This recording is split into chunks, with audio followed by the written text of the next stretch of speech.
lab masa kanak-kanak. Perut berkembang, pinggang mereka lebih ramping, badan, lengan, dan kaki tumbuh lebih panjang. Kepala masih relatif besar, tapi anggota badan yang lain berlanjut menyesuaikan dengan proporsi tubuh yang stabil menjadi seperti orang dewasa. Otot dan tulang rangka tumbuh dengan cepat, membuat mereka lebih kuat. Tulang rawan berubah menjadi tulang keras lebih cepat daripada sebelumnya, dan tulang-tulang menjadi lebih kuat, memberikan anak bentuk yang tetap dan melindungi organ-organ dalam. Pola dan gangguan tidur. Bentuk-bentuk gangguan tidur berubah seiring dengan pertumbuhan setiap tahun, dan pada anak usia dini memiliki ritme tersendiri. Kebanyakan anak Amerika Serikat usia 5 tahun tidur sekitar 11 jam pada malam hari dan melewatkan tidur siang, menurut Hoban 2004. Pada masyarakat Guzi di Kenya, masyarakat Jawa di Indonesia, dan suku Zuni di Meksiko, anak tidak memiliki waktu tidur reguler dan tidak diperbolehkan untuk tetap terjaga hingga mereka merasa mengantuk.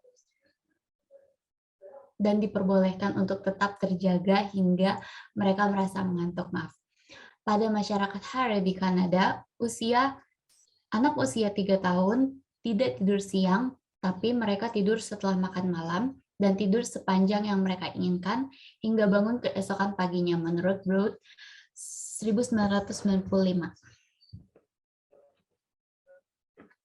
Yang selanjutnya akan dilanjut oleh Fadil. Pada kebanyakan kasus gangguan tidur hanya terjadi kadang-kadang dan biasanya di luar kendali. Masalah-masalah tidur yang menetap bisa jadi mengindikasikan sebuah perasaan emosional, fisiologi, atau kondisi neurotik yang memerlukan pengujian lebih lanjut.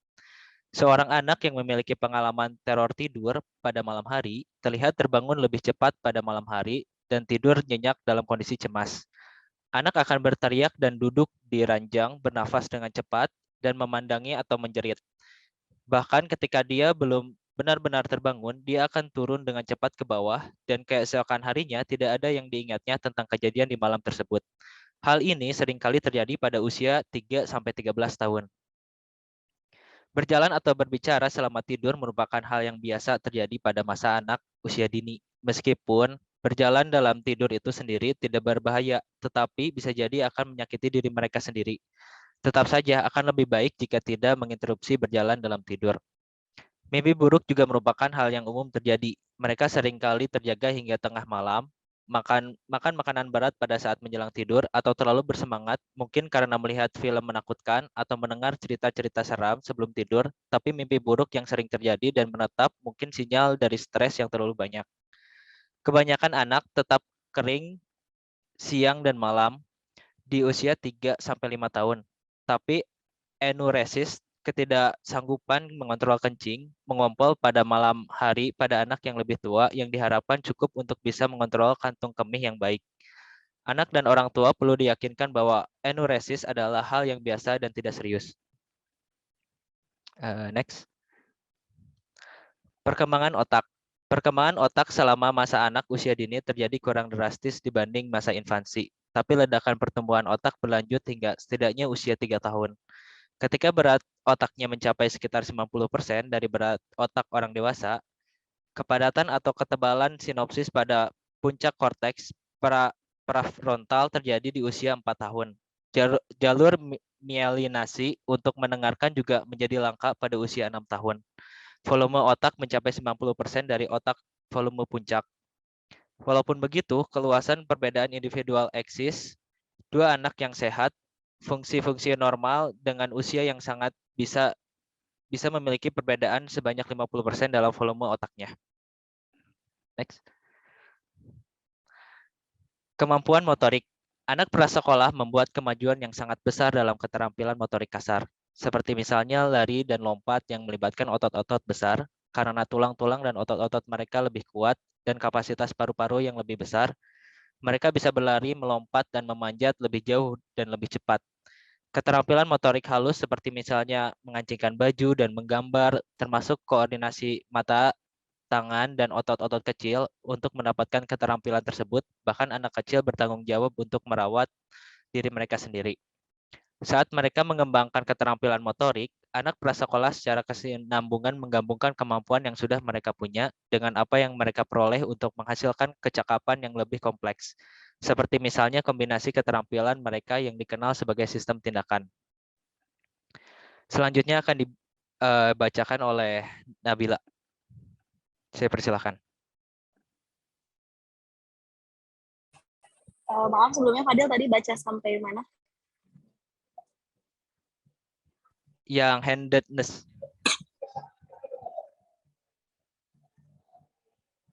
Oh iya. Berarti aku selanjutnya yang perkembangan artistik ya.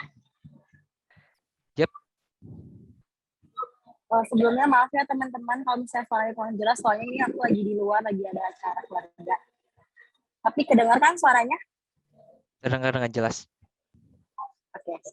Oke, dilanjut ya. Perkembangan artistik dalam studi Roda Kellogg, dia menemukan bahwa anak usia 2 tahun suka mencoret-coret tidak secara acak, tapi dalam bentuk seperti misalnya garis-garis vertikal dengan zigzag. Di usia 3 tahun, anak menggambar bentuk lingkaran, persegi, segi 4, segitiga, salib, dan tanda X. Dan kemudian mulai mengkombinasikan ke dalam bentuk-bentuk rancangan yang lebih kompleks. Tahap penggambaran dimulai dari usia antara dari 4 sampai 5 tahun. Perpindahan dan bentuk-bentuk abstrak dan rancangan ke menggambar objek nyala sebagai tanda perubahan fundamental dalam tujuan dan gambar anak. Mencerminkan perkembangan keahlian dan gambaran kemampuan. Dalam pandangan Kellogg, rangkaian perkembangan ini terjadi melalui proses internal pada anak semakin sedikit. Keterlibatan orang dewasa lebih baik. Selanjutnya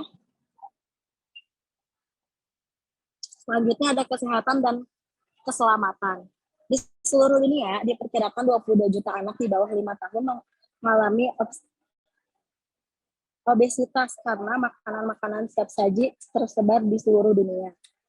Sebanyak 20-25% anak yang berusia 4 tahun di beberapa negara seperti misalnya Mesir, Maroko, dan Zambia mengalami kegemukan dengan proporsi lebih banyak dibanding dengan anak yang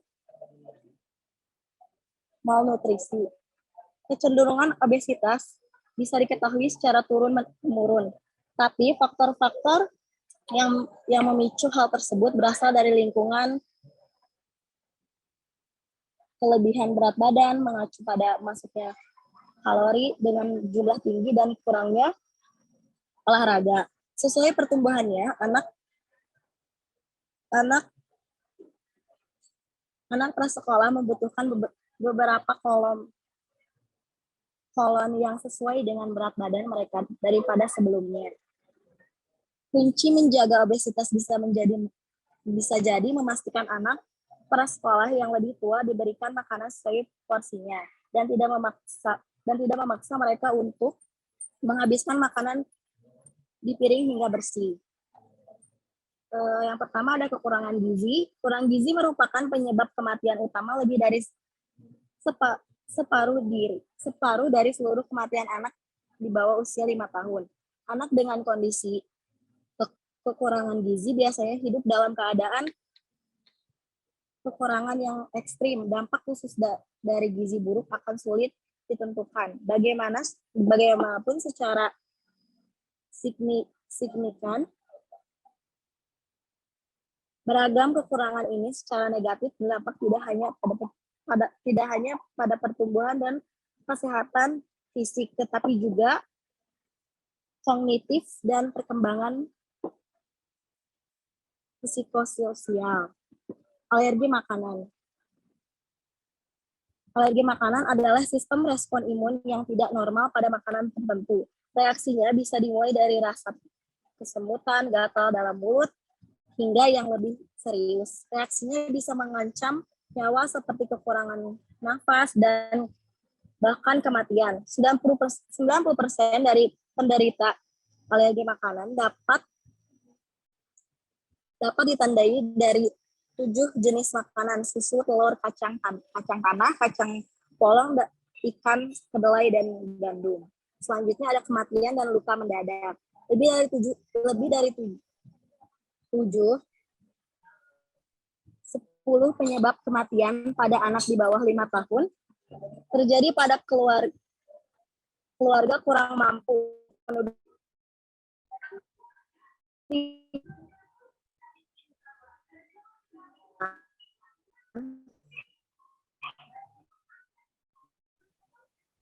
atau ada air bersih dan fasilitas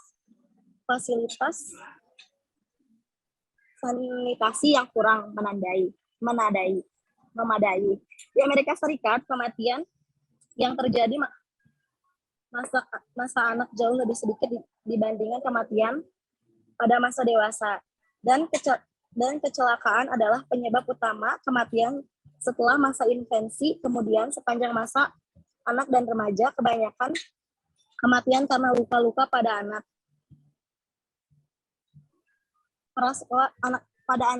Prasekolah terjadi dalam rumah seringkali karena kebakaran, tenggelam di bathtub, mati lemas, keracunan, atau terjadi.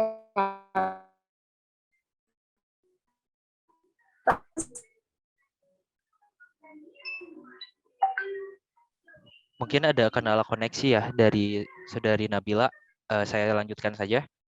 Kebanyakan kematian karena luka-luka pada anak prasekolah terjadi dalam rumah seringkali karena kebakaran, tenggelam di bathtub, mati lemas, keracunan, atau terjatuh. Pengobatan setiap hari seperti aspirin, acetaminophen, dan obat batuk, dan bahkan vitamin bisa berbahaya untuk dikonsumsi pada anak.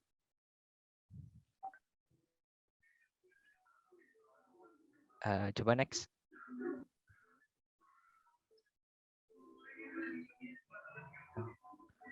Sudah selesai ya? Oke, baik. Materinya sudah saya sampaikan. Barangkali rekan-rekan ada yang ingin bertanya. Saya buka sesi tanya jawab. Untuk satu sesinya saya buka 5 pertanyaan terlebih dahulu. Kalau misalnya nggak bisa on mic, bisa langsung saja dicatat di kolom chat. Saya persilahkan. Mau bertanya? Baik. Pada perkembangan atau pertumbuhan fisik itu kan ada yang disebut dengan cephalocaudal dan proximodistal. Nah, yang dimaksud dari cephalocaudal dan proximodistal itu apa? Terima kasih. Baik. Jangan lupa dicatat ya pertanyaannya. Oke, siap. Saya izin menjawab pertanyaannya Lirafli. Pola cephalocaudal merupakan rangkaian di mana pertumbuhan tercepat selalu terjadi di atas, yaitu kepala. Pertumbuhan fisik dalam ukuran berat badan dan perbedaan ciri fisik secara bertahap dari atas ke bawah. Contohnya, dari leher ke bahu, ke batang tubuh bagian tengah, dan seterusnya. Kalau misalnya pola proximodistal merupakan rangkaian pertumbuhan yang dimulai dari pusat tubuh dan bergerak ke arah tangan dan kaki. Contohnya, kendali otot tubuh dan lengan matang sebelum kendali tangan dan jari lebih jauh. Bayi menggunakan seluruh tangannya sebagai kesatuan sebelum mereka dapat mengontrol beberapa jari mereka. Seperti itu, Lirafli. Apakah sudah cukup? Cukup. Makasih, Fadil. Baik, terima kasih juga, Lirafli. Saya akan menjawab pertanyaan dari Tia, yaitu apa yang harus dilakukan orang tua ketika anaknya mengalami gangguan atau keterlambatan pertumbuhan fisik yang tidak sesuai dengan teman sebaya atau seusianya. Yang pertama kali bisa dilakukan oleh orang tua adalah memenuhi nutrisi anak yang bisa didapatkan dari susu ataupun makanan. Berikan pola makan sehat dan seimbang yang mengandung zat gizi makro dan mikronutrien, serta jumlah disesuaikan dengan kalori yang dibutuhkan sesuai dengan usia anak. Bisa juga memberikan pemberian kalsium, besi, dan vitamin A bila dikombinasikan dengan protein dapat bermanfaat bagi pertumbuhan anak. Kemudian lakukan aktivitas fisik, bermain bersama antar orang tua dengan anak dapat meningkatkan kedekatan dan menjadi sarana stimulasi untuk anak. Selanjutnya, lakukan pemeriksaan berkala oleh orang tua agar dapat mendeteksi keterlambatan atau gangguan pada tumbuh kembangnya. Contohnya, misalkan anak mengalami keterlambatan dalam berbicara. Yang dapat dilakukan oleh orang tua adalah mengajak anak untuk berkomunikasi, belajar sambil bermain, ajukan pertanyaan yang lebih banyak, ajak anak bersosialisasi, lalu bisa juga dengan melakukan terapi kepada dokter atau psikiater. Gimana, Tia? Apakah udah lengkap? Iya, terima kasih ya, Sito. Sama-sama, Tia. Masih bisa nanya satu lagi nggak?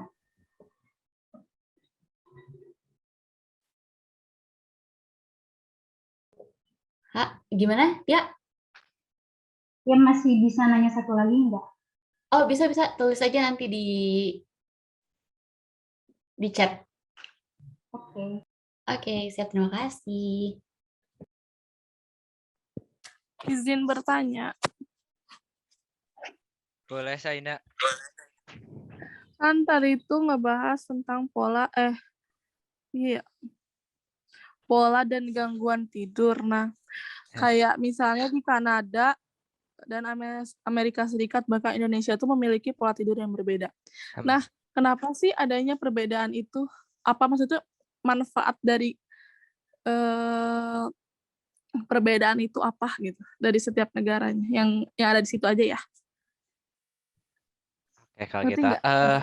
Ya, itu intinya bisa dicatat aja. Mungkin kayak misalnya Ya. perbedaan kenapa kalau misalnya di sana nggak tidur gitu. Kalau di sini tidur Iya, kayak gitu. iya. Ya, Oke. coba dicatat aja ya. Makasih. Oke.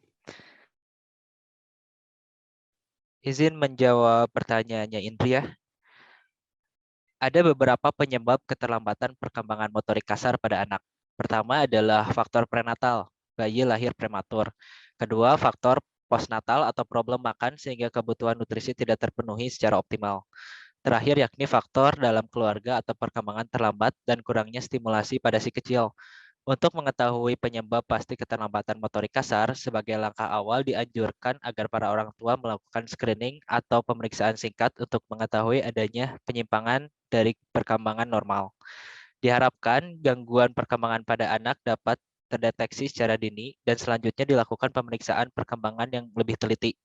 Uji screening yang paling luas dikenal dengan DDST atau bisa disebut Denver Development Screening Test. Sementara itu, ada baiknya para orang tua bisa mengoptimalkan tumbuh kembang si kecil dengan memenuhi nutrisi anak yang bisa didapatkan dari ASI atau susu pendamping serta makanan padat. Seperti itu, Indri. Apakah sudah cukup?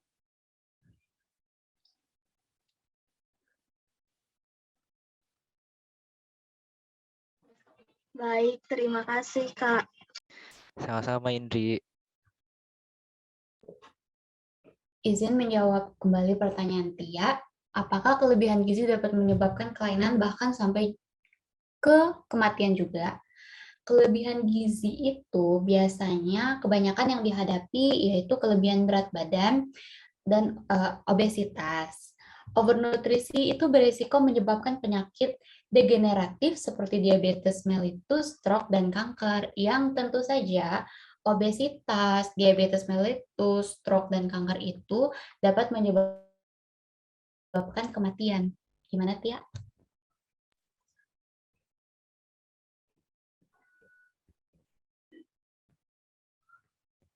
Oh iya, terima kasih.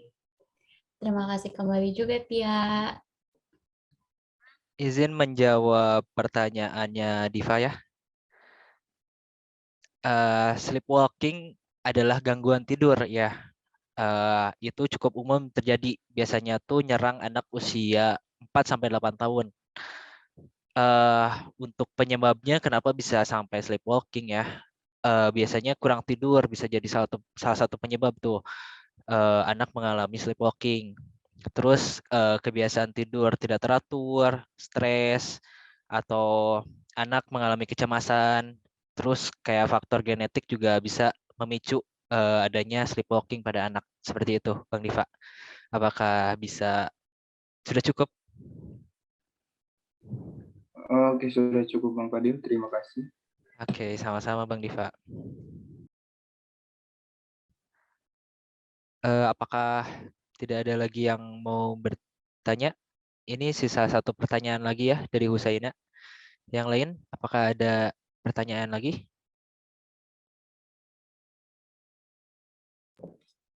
Izin menjawab pertanyaan Husaina, apa manfaat dari perbedaan waktu tidur di Amerika, Kanada, Indonesia, dan Kenya?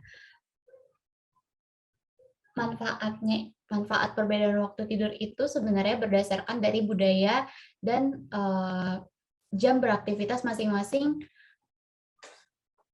negara atau benua. Misalnya di Amerika jam beraktivitasnya itu dimulai dari pukul 9, sedangkan di Indonesia itu dari jam 5 pagi pun bahkan biasanya kita sudah beraktivitas.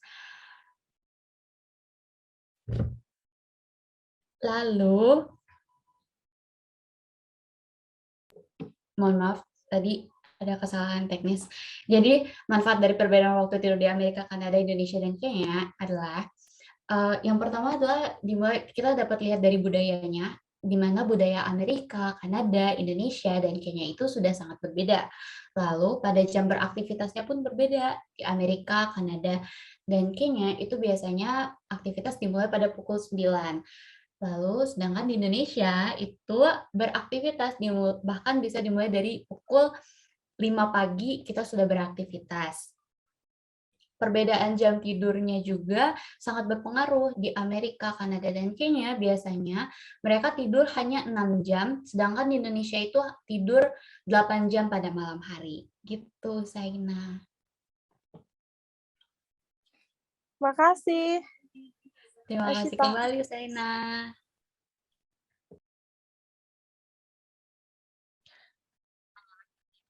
Apakah ada yang mau bertanya lagi?